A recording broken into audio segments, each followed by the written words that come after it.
Não existe isso de pessoas ruins. Todos nós somos humanos e, às vezes, fazemos coisas ruins. Disse ele, e 6 meses depois, ela caiu da escada. É assim que conta a história de Lily Bloom.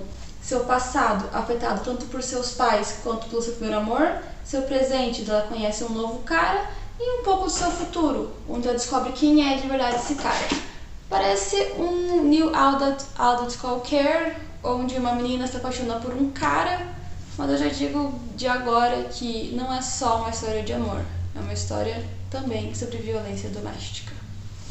E eu não sei se sou um spoiler.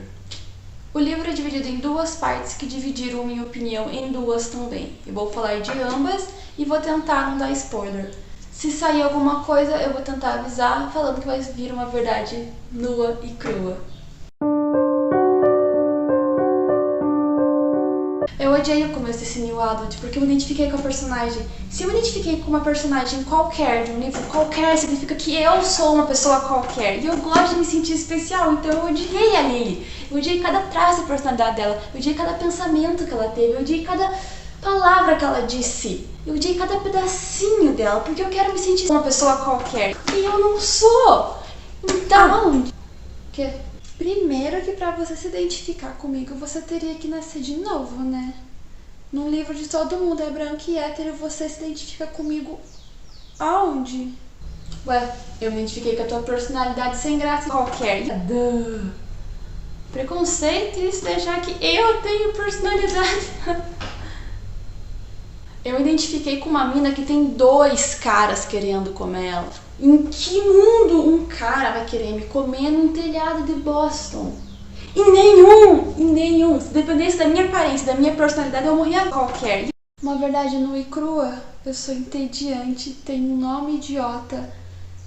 Nunca esqueci o meu primeiro amor de quando eu tinha 16 anos e me apaixonei por um babaca que disse que queria me comer no telhado de Boston. E esse é o começo do livro. Não sei por que todo romance tem começado de um jeito absurdo. Eu deveria saber, né? Já que eu escrevi um romance que começa de um jeito absurdo. Deve ser alguma doença de autor, algum vírus que infecta um. A partir do momento que você abre o notebook e fala, vou escrever um romance. Acontece isso. Você vai escrever um romance onde A vai conhecer B e eles vão ficar juntos de uma maneira que nenhum outro ser humano da face da Terra ficaria juntos. Ou alguém aí já encontrou um neurocirurgião num telhado de Boston e se apaixonou por ele. E ele se apaixonou por você. Porque se isso acontecer, por favor, me contem. Porque eu não consigo imaginar um mundo real isso acontecendo. Eu, por exemplo, nem saio de casa. Provavelmente o grande amor da minha vida vai ser um moleque que vai me mandar iFood em troca de pack de pé. Escreve esse romance aí, Colin Hoover. Lá vem uma verdade nua e crua, tá? Eu sou patético pra caralho. Minha única função no livro é deixar calcinhas molhadas. A coisa mais interessante sobre mim é o meu emprego, que é completamente irrelevante para a história. Falando de outro personagem dessa maravilhosa trama, Ryle Maconheirinho Kincaid. Um neurocirurgião que usa Burberry e tem 1 milhão assim, de sinais vermelhos ao redor da cabeça dele. E, incrivelmente, a Lily não vê nenhum deles no começo dessa história. Talvez a Lily seja um pouquinho mais idiota do que eu. A coisa mais interessante sobre o Ryle é o primeiro capítulo do livro. E o passado traumático dele, porque todo cara tem um passado traumático. Fora que, é claro, para ele ter um relacionamento com a protagonista, ele fica obcecado por ela. Depois de 1 ou 2 conversas que ele tem, descobre onde ela mora, vai até a casa dela, bate na porta, ela abre a porta, ele cai de joelhos e fala: por favor, me deixa te comer. E ela acha isso extremamente aceitável. Claro que uma partezinha minha, a parte narcisista, meio que achou incrível um cara implorando pra comer a mina. Só que assim, em que mundo isso acontece? Em que mundo um cara faz isso? Porque se esse mundo existe, por favor, me levem pra esse mundo. Eu não aguento mais ser uma pessoa qualquer. Eu não tenho culpa se nenhum cara implora pra te comer. Como assim nenhum cara implora me comer? Em vez de roupa da academia passando na frente de uma construção pra você ver se nenhum pedreiro vai me implorar. Uma pessoa qualquer. A vida é engraçada. A gente só tem alguns anos para viver. Então precisamos ver esses anos intensamente. A minha vida deu uma volta enorme, mas eu continuei amando a mesma guria ruiva milhões de anos atrás, porque essa é a minha única função no livro. Então surge o único personagem que eu gostei do livro, o meu tudo perfeito, o amor da minha vida, Atlas. Primeiro que o nome dele já humilha o nome dos outros, né? Atlas, Ryle, Lily. Acho que o nome ganhou. Segundo que também é o nome de um dos protagonistas do filme Truque de Mestre, e eu achei essa informação super relevante porque eu assisti o filme há pouco tempo, então...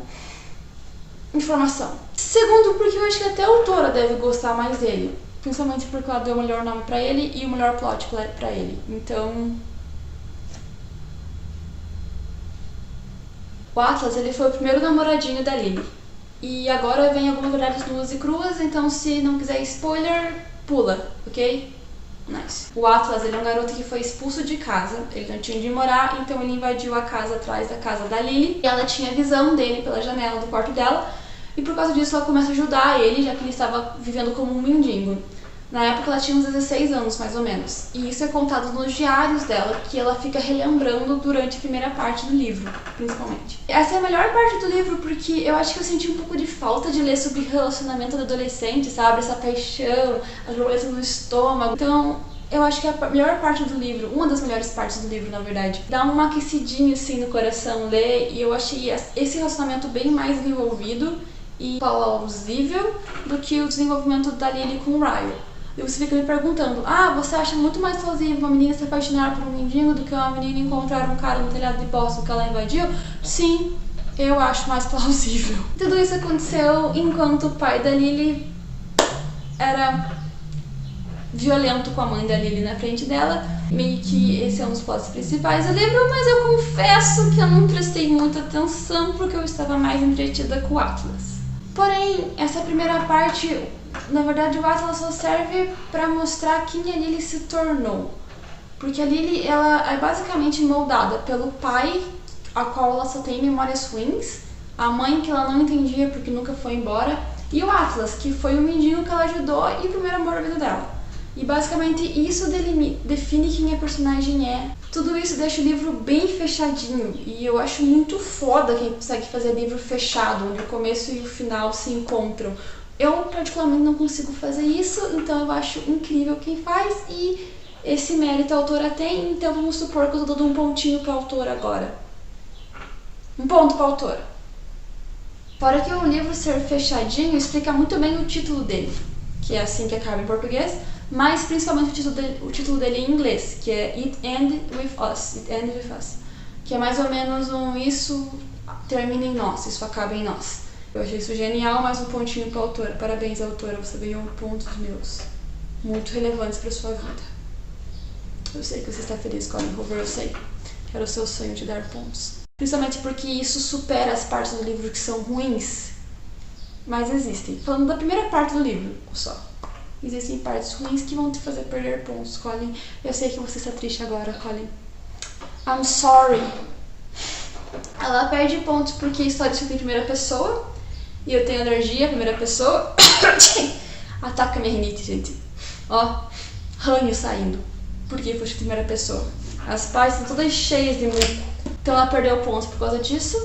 Porque o único personagem que eu gostei de verdade, assim, na história que me envolveu, assim, que eu fiquei lendo com empolgação as partes, foi o Atlas, que mal aparece no livro. Então, a primeira parte eu chegava a pular parágrafos pra ler mais as partes dele, porque eu não tava nem aí pra personagem principal. E isso também faz você perder pontos, Colleen Hoover, o que dá um total, acho que, de 0 pontos, então a gente só destaca 0, Colleen. Eu sinto muito. I'm so sorry. Outra coisa que eu não curti muito, e eu acho que isso não é culpa da autora, daí no caso é culpa acho que da editora, da tradução, eu não sei como que funciona. Tem termos que foram traduzidos na fala, só que não faz sentido, porque se a Lily mora em Boston, Boston fica nos Estados Unidos, que é um país que fala inglês como língua oficial, e uma vez que ela nasceu lá, eu pressuponho que ela fala inglês. Então não faz sentido nenhum ela falar pro Riley algo como bloom é florescer em inglês, quando ela explica sobre ela. Tipo, querida, por que você está falando isso sendo que vocês estão falando inglês? Então isso me deixou um pouco agoniada, eu fiquei me arranhando igual uma pessoa qualquer faria. Eu acho que isso poderia estar na nota de rodapé, já que é importante a tradução do sobrenome dela, por causa do clima da história e tal, a ver com a conversa. Seria muito mais fácil só colocar a nota de rodapé ali embaixo, sabe? Tipo, bloom é igual florescer em inglês. Pronto, não precisava fazer ela falar no texto, ficou estranho, ficou sem sentido. Não curti, mas isso não é culpa da Colin. Don't worry, darling, it's not your fault.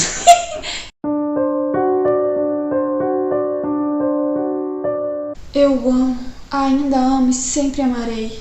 Ele foi uma onda enorme que deixou muitas marcas em minha vida. E eu vou sentir o peso desse amor até morrer.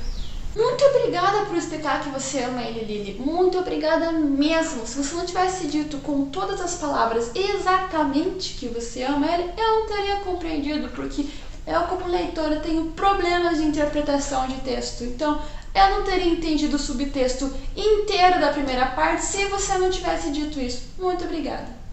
Assim acaba a primeira parte do livro, que finalmente começa a ficar interessante. Pra você ter uma ideia, a segunda parte ali, tipo, em 2 dias. E só porque eu não podia ficar 24 horas com o livro comigo. A primeira parte eu levei 2 semanas, mais ou menos, então eu enrolei muito, porque era muito idiota a leitura da primeira parte. A segunda parte só fluiu. A história finalmente me causou algum outro sentimento que não fosse por que eu tô lendo isso? Eu me odeio tanto assim pra estar lendo isso. Por quê? O livro finalmente ganha ares mais adultos e a Lily precisa passar por uma das situações mais difíceis que uma mulher poderia lidar na vida dela. Eu, particularmente, sempre tive medo de violência doméstica. Embora eu não tenha crescido em um lar onde isso acontecia, a minha mãe do primeiro casamento passou por isso e as minhas 2 irmãs mais velhas também. E eu sempre senti como se fosse uma maldição da família, mulheres ter que passar por isso. Então eu sempre tive um medo de me relacionar com caras e acabar sofrendo esse tipo de coisa. Até hoje mesmo eu tenho todos os pés atrás em relação a homens. E agora vem verdades nuas e cruas, então spoiler, se quiser pular você pula, ok? Então, como eu disse, eu nunca passei por isso dessa maneira, eu nunca presenciei isso, eu nunca amei um cara pra caralho e ele me machucou. E a Lily, ela cresce em um lar abusivo em relação ao pai dela. Apesar dele nunca ter feito algo com ela exatamente, ela viu a mãe dela sofrer e ela não entendia isso e ela cresce com isso na cabeça dela e de repente ela era a mãe, de repente ela estava apaixonada por um cara que machucava ela estava dando desculpas para os atos dele, ela estava perdoando ele sem saber como reagir. E a frase do começo do livro se repetia constantemente, sim, na minha cabeça enquanto eu lia. Não existem pessoas ruins, todos nós somos humanos e às vezes fazemos coisas ruins. Mas o livro não romantiza isso, tipo, nem ferrando. Enquanto eu tava lendo as cenas, eu até fiquei com medo de que fosse acontecer uma romantização do abuso ou alguma coisa assim. Porque é o que a gente acaba vendo nos livros ultimamente. Mas não, isso não acontece. A Lily até tem um momento assim que dá um clique na cabeça enquanto você está lendo, que é quando ela tem esse pensamento aqui. As pessoas passam tanto tempo se perguntando por que as mulheres não vão embora. Onde estão as pessoas curiosas do porquê os homens serem violentos? Não é aí que deveria estar a culpa? Mas uma parte do livro é meio pessoal pra mim. Porque quando eu era mais jovem, principalmente, eu não entendia por que mulheres aceitavam violência doméstica. Por que elas não iam embora? Por que elas ficavam? E eu cheguei até a conversar um pouco com uma das minhas irmãs que passou por isso. E ela, basicamente, dentro de todas as coisas que conversamos, ela disse que em parte foi por amor. E o livro, ele pega bem nessa parte, sabe? Porque não é culpa do amor, não é culpa da mulher, não é sobre isso. É sobre homens que acham que podem justificar a própria violência. E a culpa é inteiramente deles, é unicamente deles. E eu acho que o que deixou essa parte do livro bem intensa, bem tocante, bem íntima enquanto você está lendo, é porque a autora tem um passado com isso. Ela mesma conta, Colin, que a mãe dela passou por isso, mas a mãe dela se divorciou quando ela era bem pequenininha e assim ela teve um bom relacionamento, tanto com a mãe quanto com o pai dela. um final feliz se você comparar com crianças que passam a vida inteira, que viram adultos vendo a mãe apanhar. Um final feliz perto de mulheres que acabam morrendo por causa disso, porque a gente tem um índice bem grande de feminicídio, por exemplo. Eu não sei nos Estados Unidos, mas aqui no Brasil é bem grande.